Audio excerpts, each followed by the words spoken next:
Who gon' take it there? Who gon' take it there?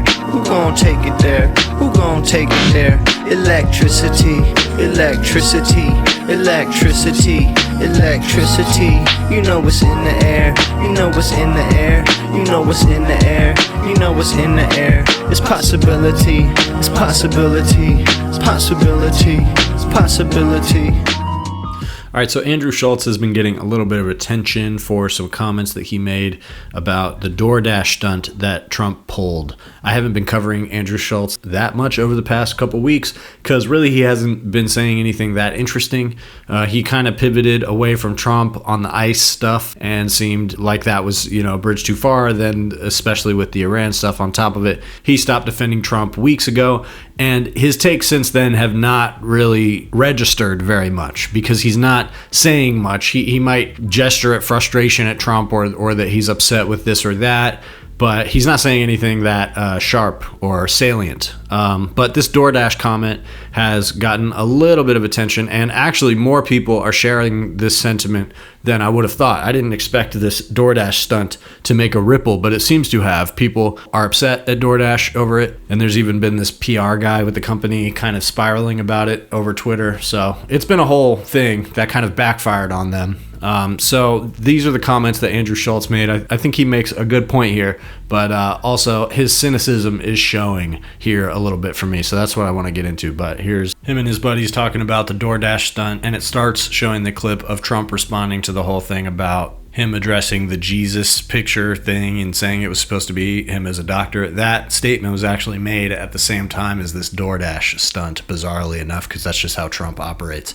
So here's them reacting to that, and then we'll get into the rest of what's going on with it. It's supposed to be me as a doctor making people better, and I do make people better. I make people a lot better. As an example, the 11,000, I understand your husband's going through treatment. Yes, sir.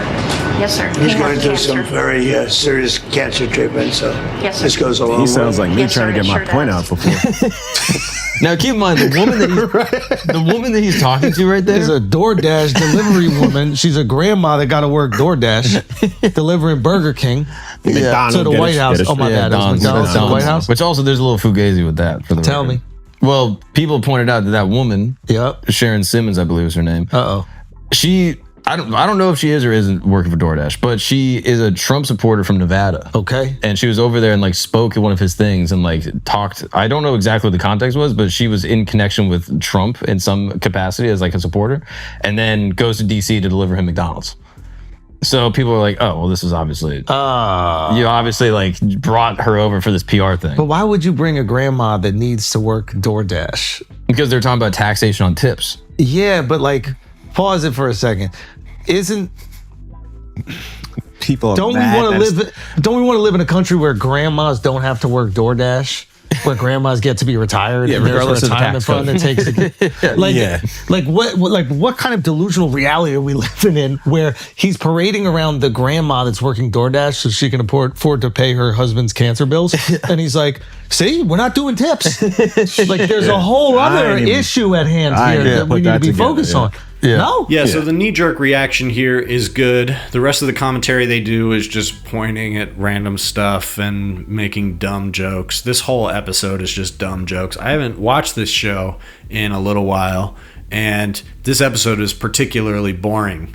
Like I said, Schulz just doesn't have that much to say at the moment because he changed his tune on Trump and has voiced some real critiques of Trump, even sharper than he's doing here. I think that the ICE stuff that happened in Minnesota was genuinely disillusioning for a lot of people, and Schulz in particular, more so than somebody like Joe Rogan, has said that he never really liked Trump's border stuff and did have questions for Trump about the border stuff when they spoke. Didn't press him hard about it, but never seemed to fully go along with Trump's narrative on that when it comes to immigration and whatnot. So that seems to be the hardest point that he has turned on Trump over. Also war, because he seems to have genuinely thought Trump was anti-war. At least that's what he says.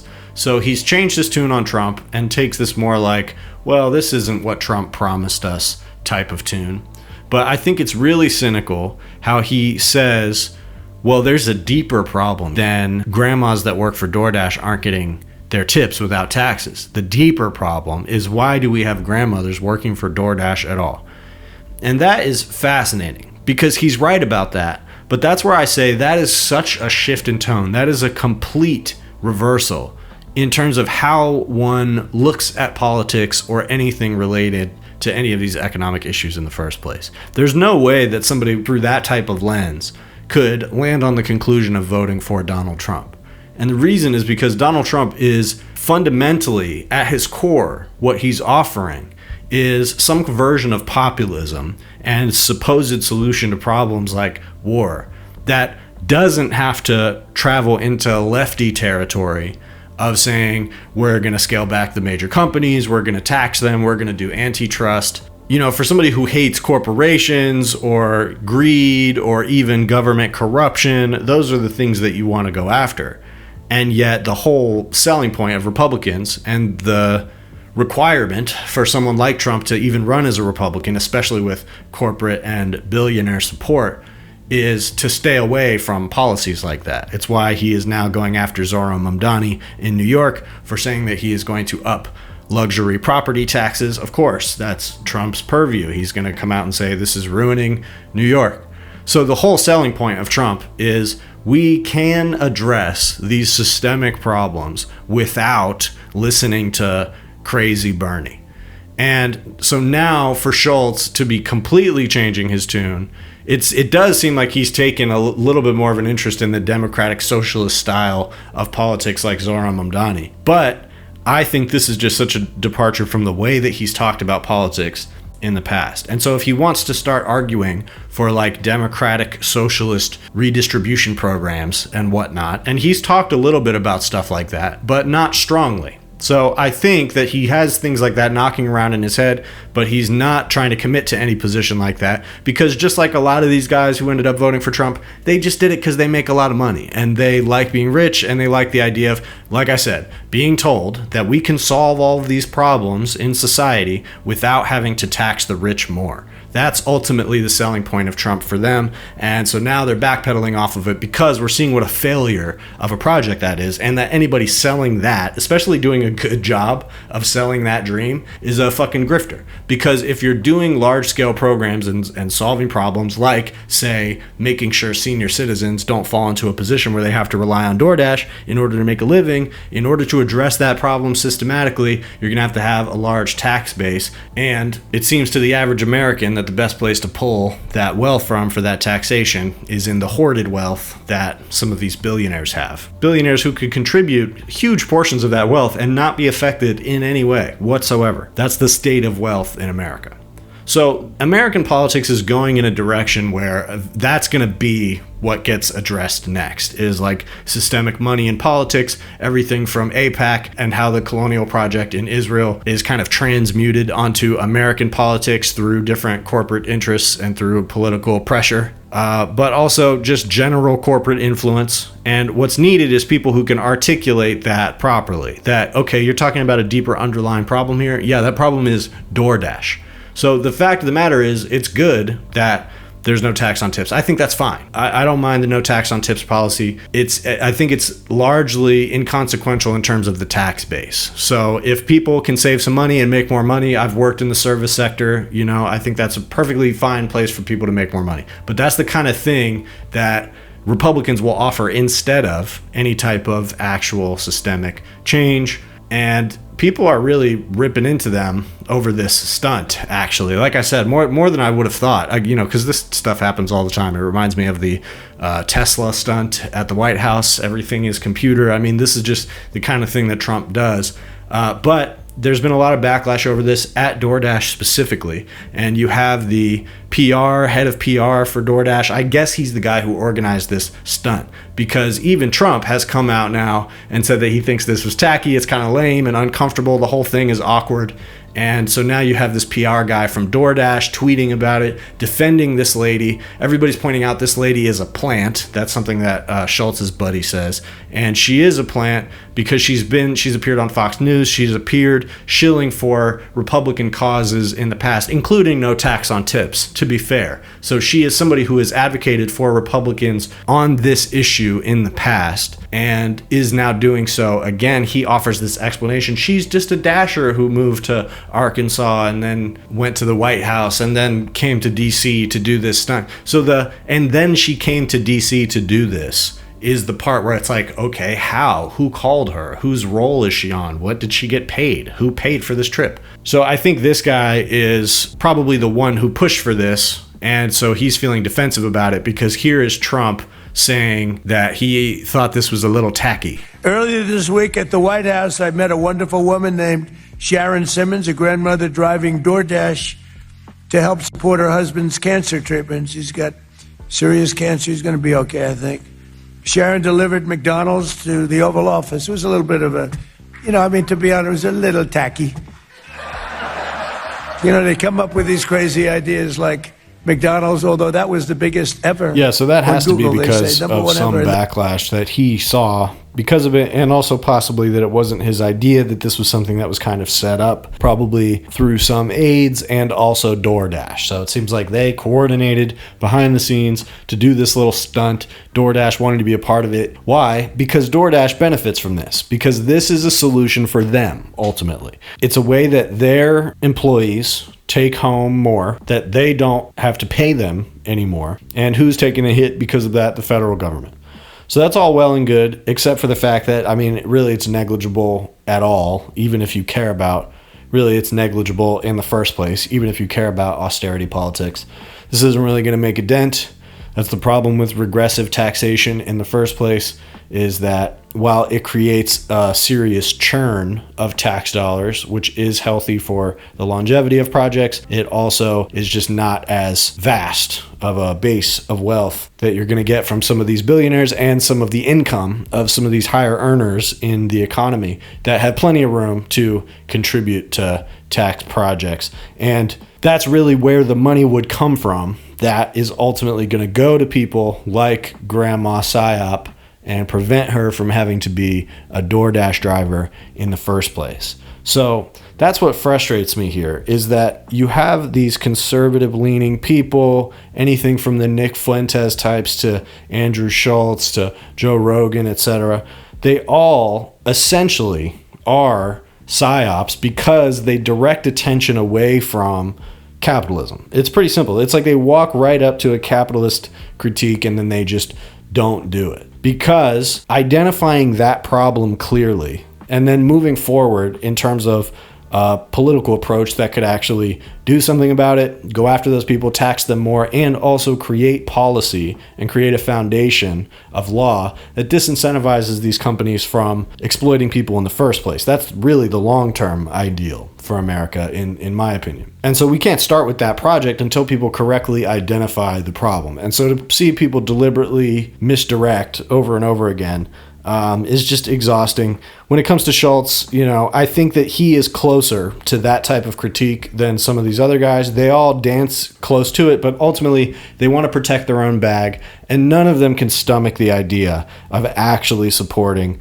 like a socialist approach to politics. They view that as inherently bad and also inherently dangerous to their own wallets. So, I do appreciate seeing people drift away from a Trump message. At very least, I think it helps make Trump look worse. These guys offered him so much cover and so many aura points, to be perfectly honest. That's really what the podcasts gave to Trump in this election. It was the vibes election, right? So the vibes are shifting, and that's fine. And I think ultimately these guys' power is just going to fizzle out because they have nowhere to go. Once they stop making the same argument that Trump is making, they can argue against Trump, but then they have nowhere to go after that, because they can either stay from within a conservative perspective and say this isn't what conservatives want, or where else are you going to go from there? Because yes, the left is very unwelcoming to this changing my mind type of thing. And I can understand that that's maybe a disincentive in some cases, but also the left would be a lot quicker to embrace somebody who's making a real critique of the systems that are causing this to happen, i.e. DoorDash. Same with Tucker Carlson, same with all of them. None of them want to make this about the big companies, even the ones who will go after the big companies and talk like that and say things about greed and about profits or whatever. They are never critiquing like the system that incentivizes those companies to behave that way. And then now we have this problem of companies that aren't even profitable in the first place. So companies that don't even get to the point of exploiting their laborers to make more profit are able to float themselves because of venture capital and in some cases because of government contracts to do something that isn't profitable for anybody. And yet still the people at the top of the ladder make a bunch of money and everybody else gets screwed by things like data scraping. And that's how we get companies like DoorDash in the first place that have built a whole business model off of essentially something that doesn't make sense, which is why they start paying their drivers less and less. And that's why it's essentially a government bailout for them to say, we're not going to tax your tips. And something interesting that Elon Musk said recently, I normally don't take that much stock in things that Elon Musk tweets out. And he said this before about universal high income. So not universal basic income, universal high income, saying that because of AI, people are going to be out of work, but they're going to receive not universal basic income, but because AI will be so productive, they're going to get universal high income. So obviously this is bullshit confabulation. Elon Musk loves to do this. He loves to over-predict things. He said all kinds of things like Neuralink is going to be able to cure all brain diseases. He said that on the Joe Rogan Experience. The Hyperloop, getting to Mars, he said we would be to Mars, 3 years ago, 5 years ago? But the reason I think this is interesting is because he's saying that the universal income would come from the federal government. So what that would imply is that there's a tax base. And if nobody is making money through working and paying taxes that way, that would mean that the taxes are coming from the corporations. So I do think that that is an interesting way of looking at that. I don't really believe in this premise that AI is going to wipe out all labor. And it's obviously ridiculous to think that it's going to be so productive that it's going to completely wipe out any need for like supply and demand economics as we know it. Maybe in the future. The idea that the current types of AI that we're going to see are going to take over the labor force to that extent is definitely not true. Nobody should expect that to happen. And nobody should listen to Elon Musk when he says that that's a reason you should be comfortable with the direction that the economy and the government is going when it comes to AI. Essentially what he's saying is that if we allow AI to continue to grow unfettered and unregulated, eventually that will come to a turning point where it transforms the economy. People don't have to work anymore and we get universal high income. Sounds nice, right? Sounds like a nice placation for the working class. You're not going to get universal basic income. You're going to get universal high income. Just let us keep doing what we're doing for a while. But imagine a scenario where they operate unregulated for a large period of time on the promise that eventually they're going to take over the labor market and solve everybody's problems. But that doesn't happen. And instead, the inequities that we're seeing happen already under AI just get worse while the companies get more powerful, but also more unstable and inaccurate and unreliable. That is the future that the AI evangelists are walking us into. And it comes from a corporate mindset. You know, the fact that Elon Musk was able to get into the government on the promise that he was going to cut all this waste, $1 trillion in waste, I think he said. And they ended up saving no money because we've spent more than that already. And all he really did is dismantle the entities that would have held him accountable and investigated his contracts and made sure that he still has our tax dollars flowing to his companies. So that's what floats his ability to do these AI projects. And that's why he has to convince us to let him keep doing that and paying for it infinitely. So that's why voting for Trump ever in the first place and ever thinking letting Elon Musk in the government to do that was a good idea was always a contradiction of the idea that you would even care what happens to that DoorDash driver in the first place. Because obviously these people are trying to rig the economy so that companies can continue to balloon themselves bigger and bigger. And regardless of what you want to say about immigration or war or whatever, there is nothing that Trump said or sold about himself that would make you think that he was going to regulate or go after big companies. He ran like that a little bit the first time, but there's no excuse to say that you thought he was going to do that. Voting for Trump is a vote to say he's obviously going to empower those big companies and he's going to solve our problems along the way. And you know what? I'm open to people recognizing that they made a mistake when it comes to that. But the truth is, if you can't identify the real perpetrator, the real enemy as capitalism, the capitalist incentive to pursue profit over the public good, then you're never going to be able to point to real solutions for these problems. And it's the reason that people like Schulz feel so at a loss now, because they wanted to believe that things were going to go in a positive direction and they've come up with nothing. And the reason for that is because there never were solutions being offered by these people, because they are protecting capital and there's only one way to go from here. But when it comes to Kanye, I'm not seeing any reason to think that his beliefs have shifted even a tiny inch, but it's possible that he's back on this medication that's making him feel like it's less worth it to be the one dedicating his life to Hitler and going and Sieg Heilen and Nazi insignias and all the shit that he was doing.